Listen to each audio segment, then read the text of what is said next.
뉴욕은 세계의 수도다, 그렇게 말들을 합니다. 이곳에는 공항이 3개가 있습니다. 우리나라에서 출발하면 대부분의 분들은 JFK, 존 F 케네디 공항에 떨어지는 겁니다. 그 주변에는 또 있습니다. 뉴아크라고 하는 공항이 있습니다.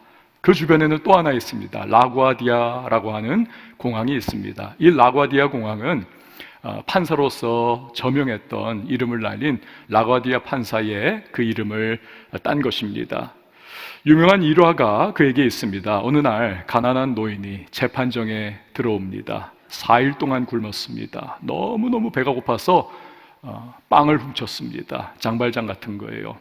잡혔습니다. 절도죄로 지금 법정에 선 겁니다. 전후사정 다 들은 이 라구아디아 판사가 판결을 내립니다. 절도죄로 벌금 10불을 선고합니다. 방청객들이 술렁술렁합니다. 야, 이거 너무 냉정한 거 아니냐, 4일 굶었는데 뭐 저 정도 가지고. 그때 라구아디아 판사가 말을 이어갑니다. 주변에 이렇게 힘든 분이 계신데 나만 잘 먹고 주변을 돌보지 않은 이유로 저 라구아디아 판사가 그 10불을 대납을 하겠습니다. 또 여러분 모두에게도 우리 뉴욕시에 이렇게 고생하고 힘든 분들이 계시는데 우리가 돕지 못했던 그러한 허물들이 있습니다. 여러분 모두에게도 50센트씩을 다 걷도록 하겠습니다. 벌금을 대신 대납하고 나머지 돈을 다 모아가지고 노인에게 쥐어줍니다. 이분이 눈물을 흘리면서 법정을 나갔다는 것입니다. 라구아디아 판사에게는 남이 볼 수 없는 것을 보는 눈이 있었습니다. 재직 중에 많은 존경을 받습니다. 이후에는 뉴욕의 시장으로 3번이나 당선되면서 참 사람들 많이 돕고 귀한 정치의 역할을 감당을 했다는 것입니다. 여기에 대다수의 사람이 갖지 못한 또 다른 시각, 즉 영적인 시각으로 상황과 현실을 바라보는 한 사람이 있습니다. 바로 사도 바울입니다. 그는 자신이 보는 것으로 인해서 지금 분노하고 있습니다. 여러분 16절 말씀을 한번 보십시오. 바울이 아덴에서 그들을 기다리다가 그 성에 우상이 가득한 것을 보고 마음에 격분하여. 그동안 바울은 우리가 1차, 2차 선교여행 쭉 살펴보고 있지 않습니까? 바로 앞에는 데살로니가였습니다. 복음 전했습니다. 귀한 사역이 불일 일어났지요. 유대인들이 핍박하고 유대인들이 사사건건 방해를 합니다. 베레아로 옮겼습니다. 거기에서도 귀한 역사가 나타났는데 역시 데살로니가에서 방해했던 유대인들이 여기까지 쫓아와 가지고 여전히 핍박하고 시기질투 가운데 방해를 합니다. 결국 배를 타고 바울은 아덴, 오늘날의 그리스의 아테네지요, 이 도시에 당도합니다. 수백 년 전에 네로라 하는 저명한 철학자들이 그들의 사상을 그렇게 외쳤던 곳입니다. 서양 학문의 근간을 이루는 헬레니즘의 발상지다, 이렇게 말을 해도 과언이 아닌 도시입니다. 이곳이 바로 아덴입니다. 로마는 헬라 세계를 정복했지만 헬라의 문화는 로마를 정복했다라고 말을 합니다. 로마의 문화와 그들의 언어와 그들의 건축의 기법들, 정치, 문화, 예술, 거의 대부분이 이러한 헬라 문화로부터 지대한 영향을 받았기 때문이지요. 실라와 디모데를 기다리면서 아덴에 지내고 있는 기간 동안 바울은 여기저기 그 아테네의 구석구석까지 다 돌아봤을 겁니다. 이 사람들에게 복음 전하려면 어떻게 해야 될 것인가? 이들이 중요하게 여기는 가치는 무엇일까? 내가 무엇을 접촉점으로 예수를 전하면 될 것인가? 전에 제가 성지순례를 갔을 때입니다. 이 바울의 선교 여정을 따라서 가는 소위 바울 코스 선교 여행이었습니다. 바로 이 아덴에서 저희가 주목했던 곳은 높은 산 위에 꼭대기에 세워진 파르테논 신전입니다. 여러분들께서도 가보신 분이 계시던지 또 이름을 많이 들어보셨을 겁니다. 으리으리한 신전. 바울도 찬란한 영화가 서린 이 도시를 탐색하다가 바로 저곳에 가보았을 겁니다. 당시에 이 아덴 사람들은 자신들의 인구 숫자보다도 더 많은 3만이 넘는 무수한 우상을 섬기고 있었습니다. 파르테논 신전은 그러한 우상들로 꽉 차 있는 곳입니다. 아덴을 둘러보는 사람이라면 누구나 그곳의 화려함, 그 엄청난 건축 양식, 무엇보다도 수많은 그리스 로마의 신들이 우상으로 세워진 것을 바라보면서 감탄의 감탄을 마지 않았을 것입니다. 하지만 바울은 그렇지 않습니다. 그는 마음의 격분이 일어났다고 합니다. 왜 그렇습니까? 살아계신 하나님 아닙니까? 유일하신 하나님 아니십니까? 이 하나님을 알지 못한 채 수많은 사람이 지금 우상에게 매여 있습니다. 마땅히 하나님께 돌려야 할 영광과 찬양과 경배, 이것을 사탄 마귀가 받아먹고 있는 것입니다. 그렇게 영혼을 갈취당한 사람들이 마지막 날 죄와 허물 가운데에 영원한 지옥 백성 될 것을 바울은 영의 눈이 열려 바라보고 있는 것입니다. 육신의 눈에는 아덴의 화려함만이 보일 뿐이지만 그의 영의 눈, 영적 시각이 열려있는 바울에게는 감춰진 사탄의 책략과 마귀의 그 비열함이 보이는 것이죠. 그러니까 분노하고 격분에 맞지 않는 그러한 바울의 모습입니다. 여러분, 이런 바울을 보면서 우리를 생각해 봅니다. 나는 과연 앞에 놓여있는 상황과 현실을 세상 사람들처럼 육의 눈으로만 바라보고 재단하는가, 판단하는가, 아니면 바울과 같이 영의 눈을 열고 하나님의 시각으로 내 앞에 놓여있는 현실과 상황과 문제들을 바라보고 있는가. 지난 2월이었습니다. 여러분 아시다시피 인도에 갔었습니다. 선교센터 준공 예배. 잠시 짬을 내가지고 그 힌두교도의 성지지요, 성지 중에 성지입니다. 겐지스강을 방문을 했습니다. 9억이나 되는 그 힌두교도들이 평생에 한 번은 가보고 싶어하는 그 강. 그날도 보니까 많은 사람들이 정말 없던 피부병도 생길 수밖에 없는 그 더러운 똥물에 들어가가지고 거기에서 목욕을 하면서 자기 죄의 씻음을 그렇게 종교의식 행사를 하고 있더군요. 많은 사람이 구루, 즉 정신적 스승들과 승려들을 따르고 있었습니다. 이렇게 보니까 그 승려들 중에는요, 백인이에요. 분명히 서양 사람인데 젊은입니다. 굉장히 그 힌두교에 심취를 했던 것 같습니다. 자기 나라를 버리고 여기 와가지고 그 진짜 힘들고 헐벗은 그 인도에서 승려 노릇하고 있는 사람이 이렇게 보이더라고요. 그 모습들을 보니까 참 답답했습니다. 안타까웠습니다. 하지만 이 안에 막 바울처럼 분노까지는 일어나지를 않았습니다. 약간의 죄책감이랄까요? 그런 마음이 들어서 옆에 있는 장 목사님에게 말을 했습니다. 바울은 아덴에서 감정이 격해져가지고 격분이 일어났는데 나는 그렇게까지 되지는 않는 걸 보니 역시 나는 바울은 아닌가 봐. 그랬더니 이 장 목사님이 저를 위로하는 것인지 농담인지 이런 대답을 합니다. 목사님, 그거는 여기 사람들이 자꾸 우리한테 돈 달라고 그래가지고 그런 마음이 안 생기는 거예요. 그 말을 들으니까 좀 위로가 되더라고요. 근데 또 마음이 찜찜합니다. 여러분, 아까의 질문으로 다시 한번 돌아가 봅니다. 우리는 정말 내 상황과 앞에 놓여있는 현실과 내가 직면하는 문제들이 있다면 그것을 세상 사람들이 바라보는 시각으로 바라보고 있는가? 아니면 영의 눈이 열려서 그 영적 시각으로 또 하나님의 마음으로 현실들과 사람들과 상황과 나의 인생 문제를 바라보고 있는가? 예를 들어서 우리 지금 코로나19로 여러분 고생 중에 있지 않습니까? 어렵습니다. 근데 사람들은 어떻습니까? 겉으로 드러난 이 현실들을 바라보면서 생각이 많이 복잡합니다. 저마다 생각이 많습니다. 많은 분들이, 아니 거의 100%일 거예요. 일상의 소중함이 이렇게 귀한 것이었구나. 어떤 분들은 서구 의료 체계의 허술함과 뜻밖의 붕괴를 바라보면서 놀라는 그런 분들이 많이 계십니다.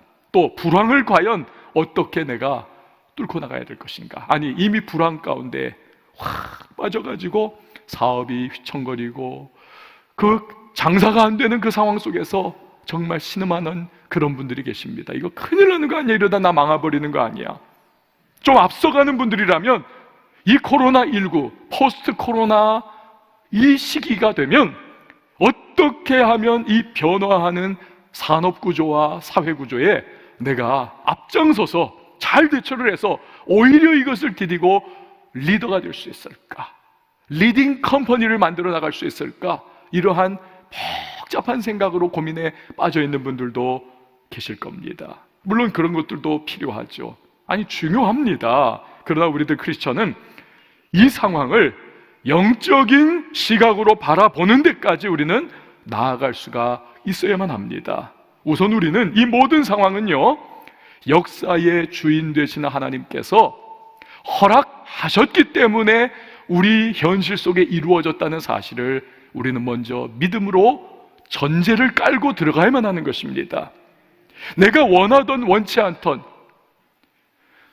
하늘을 날아다니던 참새 한 마리 땅에 떨어지는 것도 하나님이 허락하지 않으면 떨어지지 않는다라고 하셨던 말씀과 같이 좋아하던 좋아하지 않던 눈물이 나는 현실이건 고통스러운 가슴을 쥐어짜는 문제가 이 현실 상황 속에서 나에게 다가오고 우리에게 몰아닥쳤다 할지라도 그러나 하나님은 뜻을 가지고 계시고 하나님은 반드시 이 현실 속에서도 합력하여 주님의 선하심을 드러낸다는 사실을 우리는 믿어야 하는 것입니다.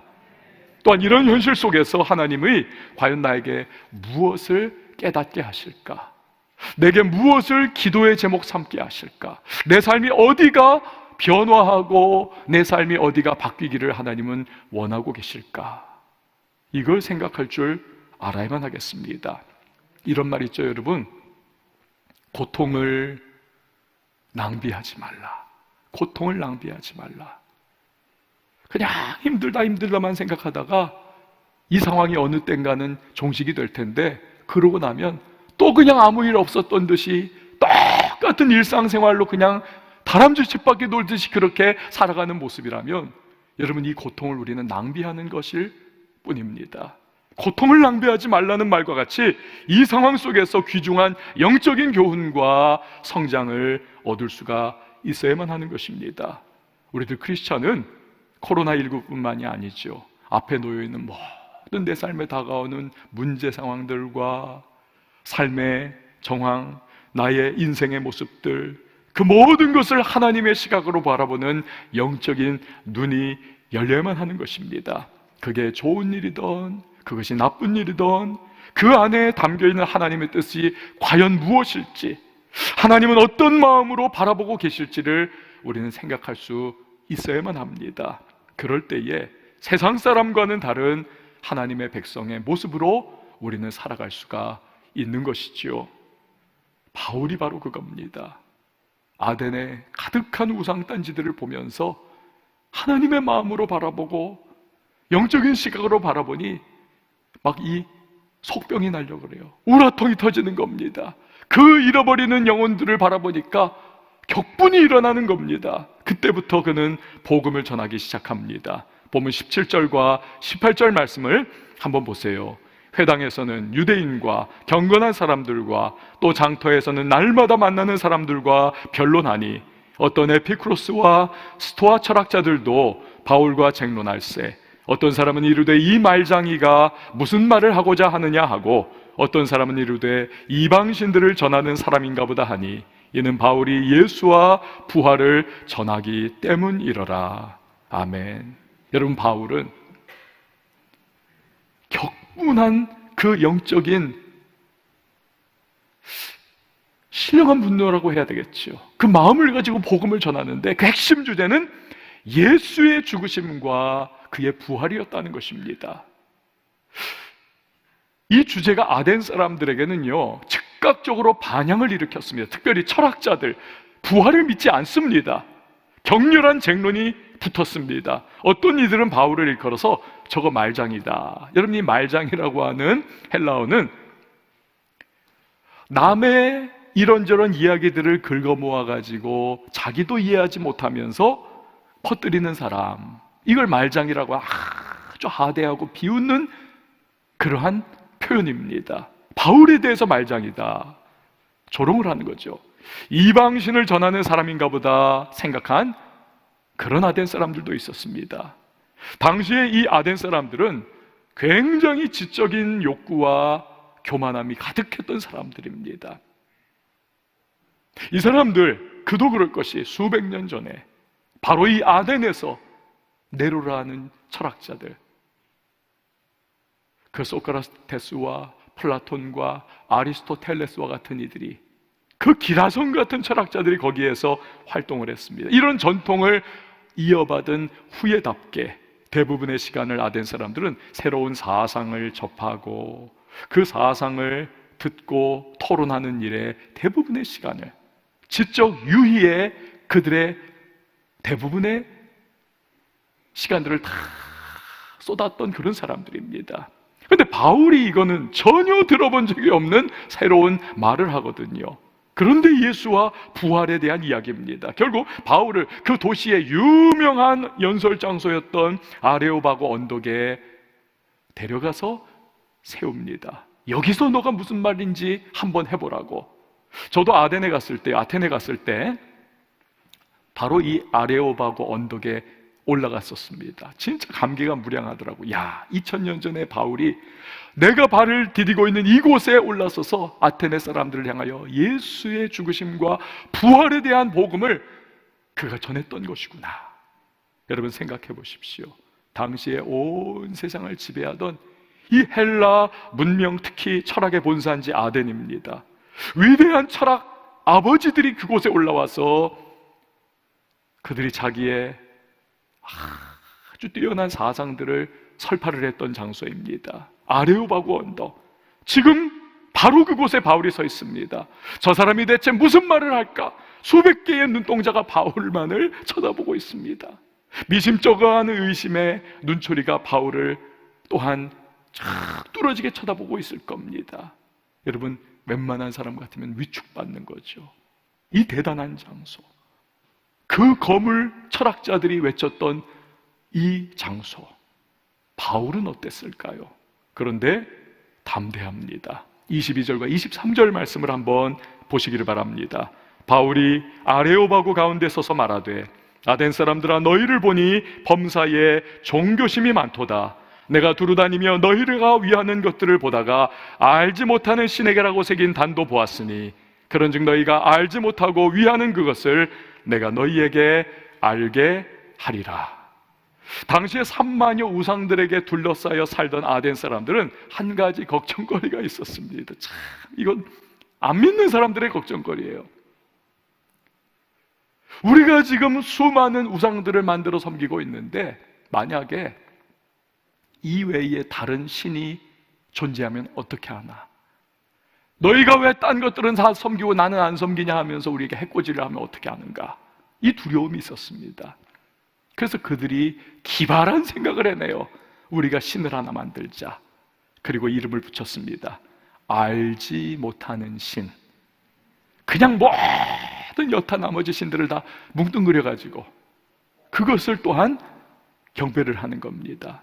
이 기발한 잔꾀가 그들을 더 이상 걱정하지 않아도 되게 해주었습니다. 아레오바고 언덕에 올라선 바울은 바로 이 알지 못하는 신을 내가 알게 해주겠다. 그러니까 사람들의 귀가 지금 쫑긋하게 세워진 거지요. 여러분, 우리가 전도하고 복음을 전할 때에 접촉점을 잘 찾는 것이 중요합니다. 그 지혜입니다. 바울이 그거예요. 그때부터 그는 24절 이하의 내용으로 담대하게 외칩니다. 요약하면 이런 내용입니다. 너희가 알지 못하는 신, 내가 알게 해줄게. 하나님이시다. 천지 만물을 창조하신 만유의 주제이시다. 그 어떤 우상도 감히 비교할 수 없는 그분이 하나님이야. 온 세상에 충만하신 하나님은 이 좁은 파르테논 신전에 너희가 가둬놓고 비나이다 비나이다 그런 하나님이 아니야. 그가 인간을 창조하셨고 우리는 그의 자녀다. 그러니 더 이상 하나님을 우상딴지처럼 섬기지 말라. 이제는 회개해야 한다. 왜냐하면 그 아들 예수 그리스도가 세상을 심판하실 날이 작정이 되었고 하나님이 부활로 그것을 확증하셨기 때문이다. 여러분, 얼마나 이 바울의 복음이 담대합니까? 얼마나 선명합니까? 얼마나 여러분 분명합니까? 전혀 거침이 없는 것입니다. 우리는 이렇게 바울, 선명한 복음을 힘있게 외칠 수 있었던 이유를 빌립보서 3장 8절에서 발견을 합니다. 또한 모든 것을 해로 여김은 내 주 그리스도 예수를 아는 지식이 가장 고상함을 인함이라. 내가 그를 위하여 모든 것을 잃어버리고 배설물로 여김은 그리스도를 얻고. 그는 예수 그리스도를 아는 지식이야말로 세상의 그 어떤 철학자들의 웅변과 그 어떤 사상보다도 비교할 수 없는, 절대 비교 불가의 진정한 진리라는 사실을 그는 확실히 알고 있었던 사람입니다. 이걸 위해서라면 다른 모든 것들은 배설물과 같다. 그는 다 버릴 수 있었습니다. 비록 철학자들의 도시에서 그 후손들에게 둘러싸여 있지만 복음의 절대적인 가치를 그는 확신하고 있습니다. 그렇기 때문에 아레오바고 언덕에 서서 바울은 담대하게 사자후를 토할 수 있었던 것입니다. 사랑하는 여러분, 우린 이 세상을 우리가 살아가고 있지 않습니까? 크리스찬으로서. 그런데 담대한 크리스찬으로 살아가고 계십니까? 혹여나 내가 좀 남들보다 지식이 좀 짧다고 해서 위축받은 채 그렇게 살아가고 있지는 않습니까? 돈이나 내가 무슨 가지고 있는 것이 적다고 해서 움츠러든 채 그렇게 살아가고 계시지는 않습니까? 예수 믿는 것도 떳떳이 드러내지 못하고 그냥 혼자 몰래 숨어서 믿는 것과 같은 그러한 모양새로 지내고 계시는 않습니까?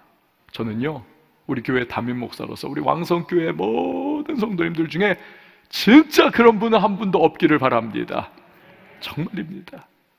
세상이 자신 있어 하고 내세우는 것들은 여러분 사실은요, 가만 보면 한순간에 다 무너져 내리는 것 아닙니까? 이번에 코로나 보십시오. 그 가장 강력한 군사력의 핵심적인 요소인 핵추진 항공모함, 미국과 불란서의 것들이 이게 다 코로나로 말미암아 다 무용지물이 되어버리지 않았습니까? 이 핵추진 항공모함에는 승조원이 6,000명입니다. 이게 작은 하나의 도시입니다. 그 안에 뭐 우체국도 있고 뭐 학교도 있고 뭐 다 있습니다. 심지어 그들 우스갯소리에 탈영병이 나 여기 있습니다 하고 자수하지 않는 이상 찾을 수 없는 곳이 항공모함이다. 하도 구석이 많고 하도 넓고 하도 사람이 많고 하도 숨을 곳이 많기 때문에. 여러분이 항공모함의 전력이 얼마나 대단합니까? 웬만한 나라의 전체 국방력보다 더 뛰어난 것이 항공모함이 가지고 있는 전쟁 능력입니다. 근데 눈에도 보이지 않는 그 바이러스가 완전히 핵 추진 항공모함들을 다 꼼짝 못하게 무력을 다 셧다운 시켜버리지 않았습니까? 지식도 다른가요? 마찬가지 아닙니까? 어제 추앙받던 지식이 오늘 싹 뒤집힙니다. 폐기처분. 오늘은 새로운 지식을 다 쫓아가고 이 지식도 얼마 지나면 또다시 이제는 구시대 유물이 돼버리는 상황. 뭘 모르니까 좀 안다고 교만하지요. 여러분 진짜 공부하면 인정할 수밖에 없는 것이 내가 아는 것은 진짜 바다의 그 한 방울 물과 같구나. 공부하면 알수록. 돈은 어떻습니까? 여러분 이번 코로나19 사태 때문에 한 달 만에 세계 증시에서 휙 증발돼 버린 돈이 얼마인 줄 아세요 여러분? 3경 2천조 원. 3경 2천조 원입니다. 이건 우리가 상상을 못하는 어마어마한 그런 돈이 날아가 버린 겁니다. 한 달 만에. 우리나라 GDP의 17배에 달하는 어마어마한 돈이 사라진 겁니다. 잘 나가는 것, 배경, 건강, 여러분 이거 한순간입니다. 여러분 그런 게 때문에 주눅들지 마시기를 바랍니다. 나는 왜 그런 것이 없을까? 자꾸 자기 비하하고 그냥 자기 학대하지 마시기를 바랍니다. 사랑하는 여러분, 우리에게는 세상의 그 무엇과도 비교할 수 없는 만복의 근원이신 하나님이 함께 하시지 않습니까? 내가 너와 세상 끝날까지 함께 하겠다고 하신 예수 그리스도의 분명한 약속이 우리와 함께하고 있지 않습니까? 세상 그 누구도 갖지 못하는 가장 고상한 지식, 예수 그리스도를 아는 지식이 저와 여러분에게는 있지 않습니까? 그러한 주님에 대한 지식과 주님의 약속과 주님 자신이 나와 함께하고 계시는데, 여러분, 우리가 뭐가 두려워해야 되겠고, 우리가 왜 주눅이 들어야만 하겠고, 왜 우리가 예수 믿는 것을 떳떳이 드러내지 못하고 살아가야만 하겠습니까? 뭘 불안하고 뭘 걱정할 일이 있겠습니까? 문학가들은요, 여러분, 표현이 멋있습니다. 노벨 문학상을 탄 해밍웨이의 멋진 말을 한번 들어보세요. 바다는 비에 젖지 않는다. 바다는 비에 젖지 않는다. 여러분, 그렇습니다. 우리 안에 주님의 바다 같은 은혜가 가득 차 있으면 막 세상에 그냥 비난의 빗방울들, 두려움의 빗방울들, 그냥 쏟아지는 폭우와 같은 인생 문제에 빗방울들이 몰아쳐도 여러분 끄떡없습니다. 다 받아내는 겁니다. 다 받아내는 거. D.L. 무디, 위대한 부흥사 무디 목사님이 그런 분이었습니다. 어느 날 부흥회 가가지고 강단에 서서 이제 설교를 하기 전에 성경을 쫙 읽고 이제 설교 전 기도를 하자고 해서 기도를 했습니다. 아멘 하고 눈을 떴더니 누군가가 여기에 쪽지를 놔두고 갔어요. 이렇게 펴보니까 아무런 다른 말이 없고 단어 하나만 써 있습니다. dumb, 바보, 멍청이라고 하는 뜻입니다. 바보. 이 무디 목사님이 초등학교만 나왔거든요. 그러니까 설교할 때 사용하는 용어, 보캐블러리 이런 것들이 별로 화려하지 못합니다. 문법이 깨져 있을 때가 종종 있었다고 합니다. 그래서 아주 지적인 사람들이나 신문기자와 같이 비평적인 사람들은 아주 그거 가지고 놀리기도 하고 막 악평을 쓰기도 하고 무식하다고 그렇게 놀리기도 했다는 겁니다. 그런 사람들 중에 공격자 한 사람이 놓은 것이겠죠. 여러분, 저 설교할 때 눈 감고 기도했는데 딱 바보 이렇게 써놓으면 설교 못할 것 같아요. 근데 D.L. 무디 목사님 보십시오. 이렇게, 물론 속으로 화도 났겠죠. 그렇지만 이분이 이걸 이렇게 보더니, 여러분, 제가 설교를 하려고 하는데 누군가가 쪽지를 여기 놔두고 갔군요. 그런데 아무 내용도 쓰지 않고 자기 이름만 써놓고 갔습니다. 여러분, 얼마나 느긋하고 너그러운 사람입니까? 은혜와 같은, 그 바다와 같은 은혜가 이 안에 차 있으니까 이게 다 넉넉하게 소화를 해내는 것이죠. 주님의 은혜로 차 있으니 주눅들거나 휘둘리지 않더라는 것입니다. 사랑하는 여러분, 전능하신 하나님의 충만한 은혜 가운데 날마다 거하시기를 바랍니다. 그래서 세상 두려워하지 말고요, 담대히 살아갈 수 있는 저와 여러분이 되었으면 좋겠습니다. 제가 좋아하는 영성 신학자분이 계세요. 이 여자분이신데 마르바 던이라고 하는 분이십니다. 이분 이런 말을 했습니다. 한번 잘 보세요. 신자가 되는 것은 확고부동한 최종 승리가 보장된 경주에 출전하는 것이다. 여러분, 그렇습니다. 우리 앞에는 이미 주님이 선포해 놓으신 승리가 있는 줄 믿으시기를 바랍니다. 우리는 그것을 알기 때문에 이미 싸워서 승리한 그러한 싸움을 우리는 지금 출전한 겁니다. 어려움도 있고 낙심도 있고 문제도 있고 눈물도 있고 한숨도 있을 수 있습니다. 경기하다 보면 다 그렇죠. 그러나 최종 승리가 이미 보장되어 있는 줄 믿으시기를 바랍니다. 담대하게 확신 가운데 우리는 나아가는 것입니다. 여러분, 세상에 대한 두려움으로 흔들릴 때마다 요한복음 16장 33절의 말씀을 기억하십시오. 그러면 힘이 날 겁니다. 이것을 너희에게 이르는 것은 너희로 내 안에서 평안을 누리게 하려 함이라. 세상에서 너희가 환난을 당하나 담대하라. 내가 세상을 이기었노라. 오늘 바울이 아레오바고 언덕에 서서 복음을 담대하게 전합니다. 아덴 사람들의 반응이 몇 가지로 나타납니다. 32절에서 34절 말씀 보세요. 그들이 죽은 자의 부활을 듣고 어떤 사람은 조롱도 하고 어떤 사람은 이 일에 대하여 내 말을 다시 듣겠다 하니, 이에 바울이 그들 가운데서 떠나매 몇 사람이 그를 가까이 하여 믿으니 그 중에는 아레오바고 관리 디오누시오와 다말이라 하는 여자와 또 다른 사람들도 있었더라. 어떤 사람들은 반응하기를 부활? 말도 되지 않는 소리 하고 있네. 저 엉터리. 거부해버리더라는 겁니다. 어떤 사람들은 다시 다음에 한번 들어봐야지. 판단을 유보하는 사람들이 있었다는 겁니다. 그 중에 몇 사람은 바울을 가까이 따르면서 더 몇 번 복음의 메시지를 듣고는 결국 믿는 사람들도 생기더라는 것입니다. 아레오바고 관리인 디오누시오와 여자분인 다말이라고 하는 분이 그런 분들이라는 것입니다. 여러분, 지금까지 우리가 사도행전을 다루면서 바울이 어느 도시에 가서 복음 전했을 때 나타나는 반응들을 보았습니다. 많은 사람들이 주님께로 돌아왔고, 그래서 어김없이 개척교회가 세워졌습니다. 그러나 그 전에 거둬들인 그 열매들에 비하면 지금 아덴에서의 열매는 보잘것이 없습니다.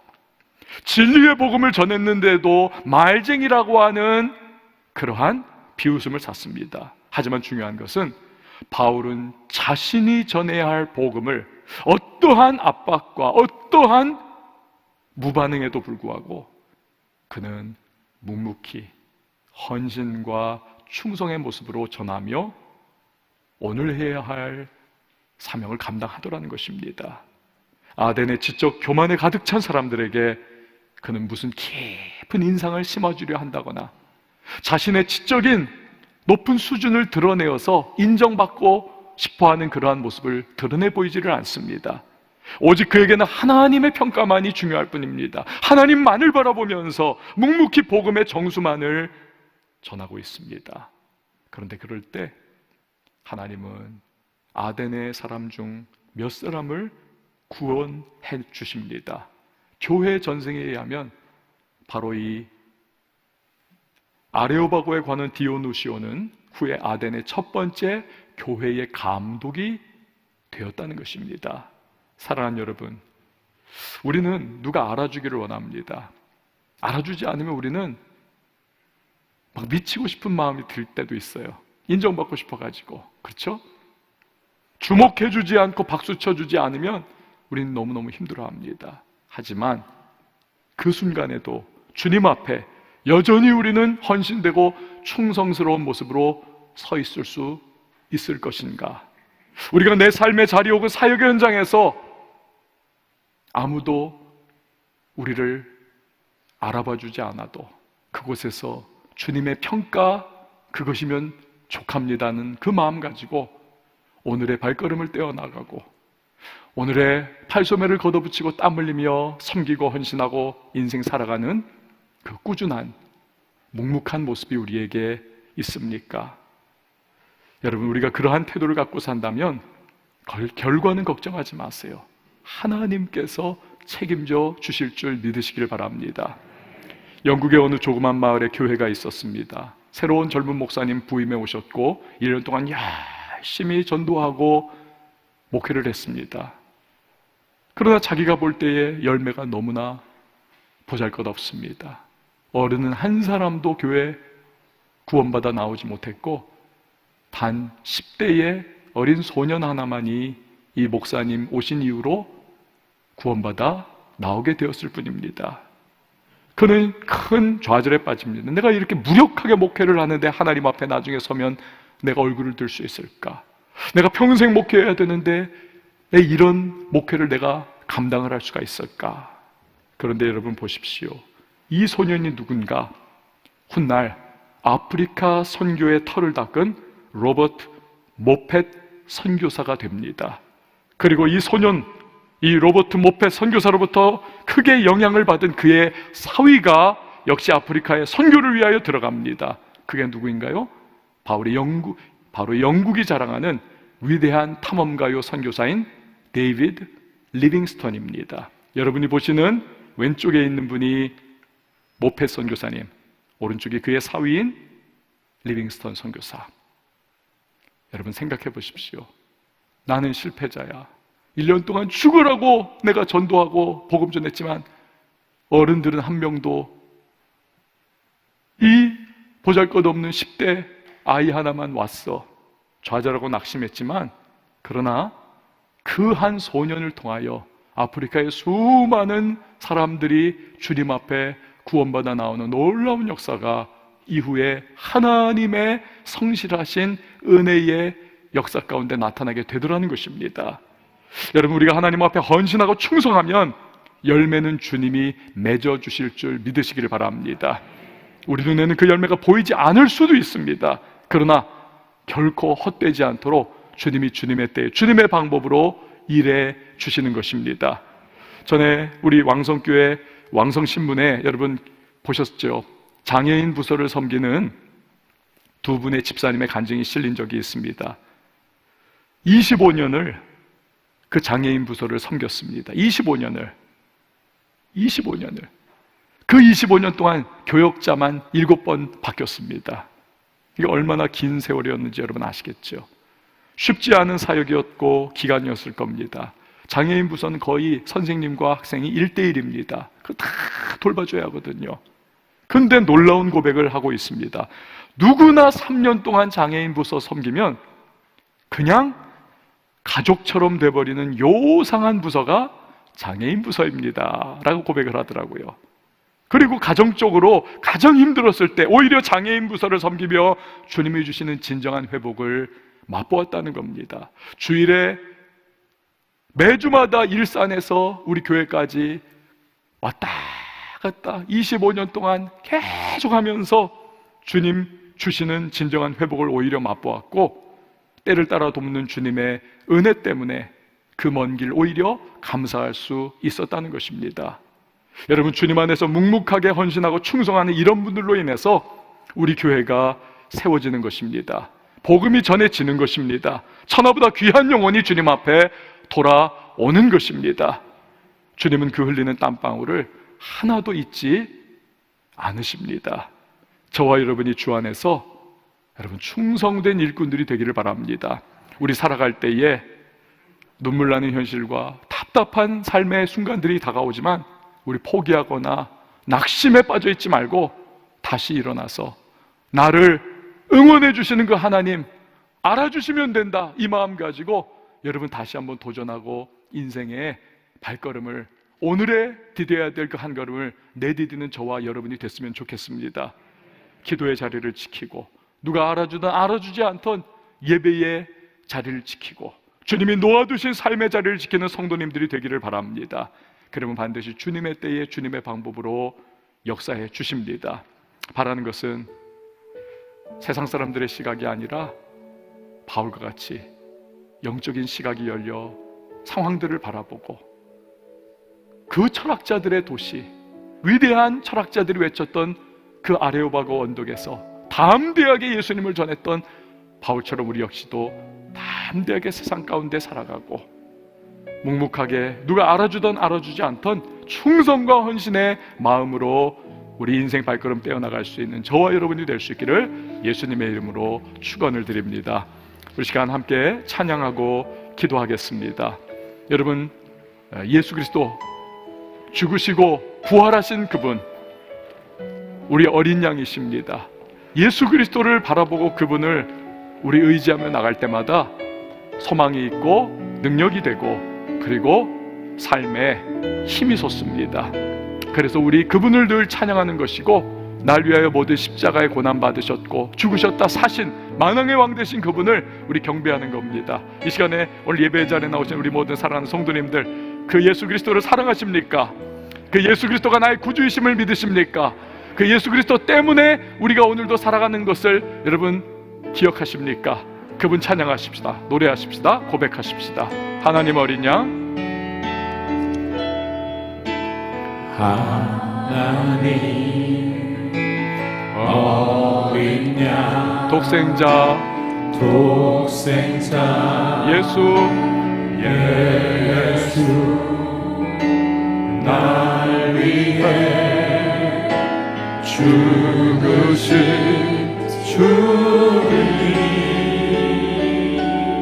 주 흘리신 그 보혈이 나의 죄를 정결케 하네. 내 영을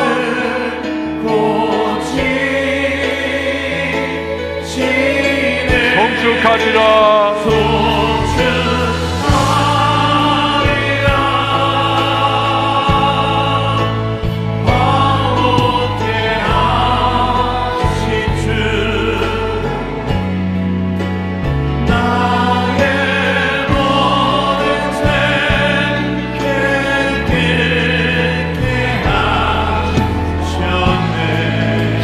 송축하리라.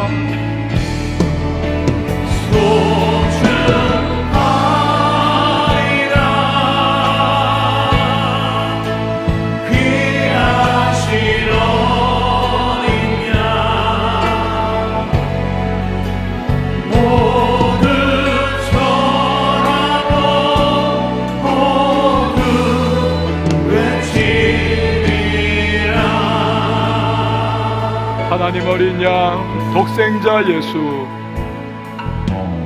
하나님 어린 양 독생자 예수, 날 위해 죽으신 주님,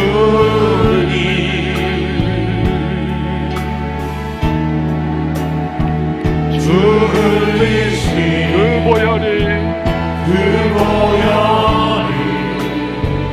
나의 죄를 정결케 하네. 내 영을 고치 성축하리라.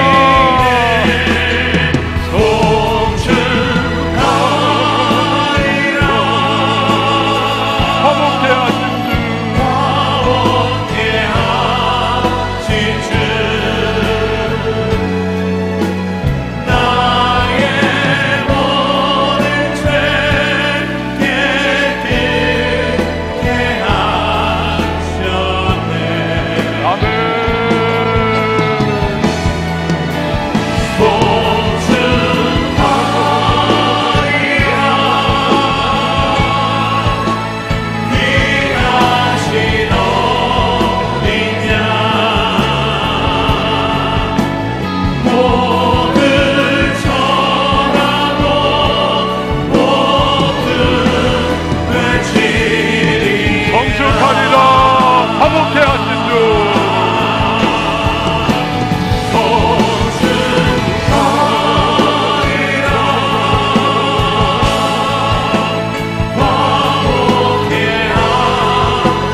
주, 나의 모든 죄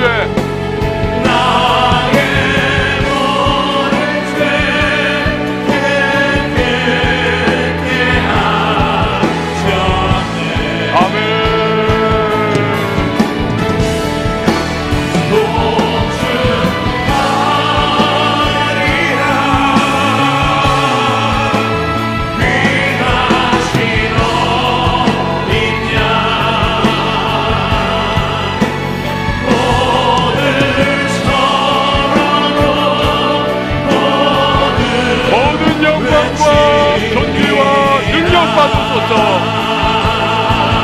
함께 두 손을 높이 들고 모든 영광과 존귀와 능력 받으소서.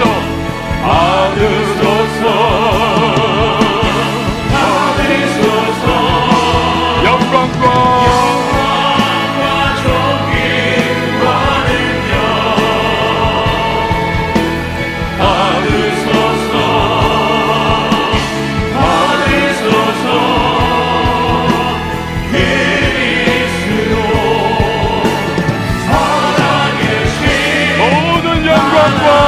전기와 능력 모든 영광과 전기와 능력 받으소서. 받으소서. 영광과 전기와 능력 받으소서. 주님 받으소서. 그리스도 살아계신 하나님. 여러분 이 시간에 기도하며 나갈 때에 주님, 바울과 같이 영의 눈이 열려 주님 바라보는 시각으로 내 삶의 상황들과 문제들과 나타난 현실들을 바라볼 수 있도록 도와주옵소서. 세상 속 가운데 담대하게 우리 위축되지 않고 살아갈 수 있도록 주님이 나와 함께 하시는 그 분명한 약속 때문에 우리들 당당하게 살아가게 도와달라고, 또 묵묵하게 오늘 충성과 헌신의 발걸음으로 인생 발걸음 떼게 하시고 모든 주님 맡기신 사명들을 오늘도 감당해 나가는 주님 사람 될 수 있도록 하나님의 때에 하나님의 방법으로 역사해 주심을 신뢰하며 나가는 주의 백성 되게 해달라고 이 시간 우리 다 같이 주님의 이름을 외치고 통성으로 기도합니다. 주여, 하나님 아버지 감사합니다. 하나님 아버지, 오늘도 주님의 말씀을 붙잡고 나갑니다. 주여, 마음과 영의 눈을 열어 하나님 바라보게 주시옵소서. 현실과 상황 가운데 우리 육신의 눈으로 보이는 현상 거기에 우리 매몰되지 않게 하시고 하나님 그 이면에 감춰져 있는 양심의 상황들을 판단해 나갈 수 있도록 하나님 거룩한 눈을 열어주시고 여기 시간을 드려주셔서 하나님 아버지의 마음을 알게 하시고 주님의 바라보는 시각으로 우리도 바라볼 수 있도록 도와주시옵소서. 다 하나님의 살아갈 수 있도록 도와주시옵소서. 전능하신 하나님 붙잡아주시고 세상 문제까지 도와주시고 나와 늘 동행해주셔서 하나님 붙잡아주신다는 사실을 기억하며 하나님 주를 끌지 않고 심청에 온전한 주님의 사람 될 수 있도록 주여 도와주시옵소서. 아버지 하나님이시여 오늘 도와주신 삶의 자리에서 묵묵하게 열매가 주시는 양무단이라고 하나님 헌신하게 하시고 충성하게 하시고 땀 흘리게 하시고 선하게 하시고 밖에 삶 가운데 하나님 없이 도와주시는 그러한 진짜로 살아가시도록 도와주셔서 오직 하나님께를 따르는 내 가운데 하나님의 방법 하나님의 때에 아름다운 열매를 체험케 하시옵소서. 하나님 아버지, 오늘 바울의 모습을 통하여 우리를 바라봅니다. 세상 사람들과 같은 영의 눈이 감겨있는 모습으로 우리 살아가지 않게 하시고 그래서 현실 가운데 매몰되고 우리 두려워하고 걱정 가운데 그렇게 쫓기는 인생이 아니라 하나님께서 띄워주시는 영의 눈을 가지고 세상을, 나의 현실들을 바라보게 하시고 하나님이 과연 이 모든 것을 어떻게 바라보시는지 우리 기억하며 믿음으로 반응케 하여 주옵소서. 담대하게 살아갈 수 있도록 은혜를 베풀어 주옵소서. 하나님이 세상 끝날까지 동행하시고 만복의 근원이 되시는 주님이 함께 하심을 기억하며 오늘도 우리 굳건하게 서서 앞을 향해 나가게 하여 주옵소서. 놓아두신 삶의 자리에서 오늘 흘려야 할 땀방울과 오늘의 수고를 다하게 하시고 알아주지 않아도 인정해주지 않아도 하나님이 평가해 주신다면 된다는 그 마음 가지고 우리에게 맡기신 사명 사역을 잘 감당하여 주님의 기쁨 되고 우리 하나님의 때를 따라 역사하시는 은혜 가운데 주여 아름다운 열매를 또한 맛볼 수 있는 주님의 사람들이 되게 하여 주시옵소서. 예수님의 이름으로 기도하옵나이다. 아멘. 감사로 찬양하시면서 주님 앞에 준비하신 예물 올려드리도록 하겠습니다.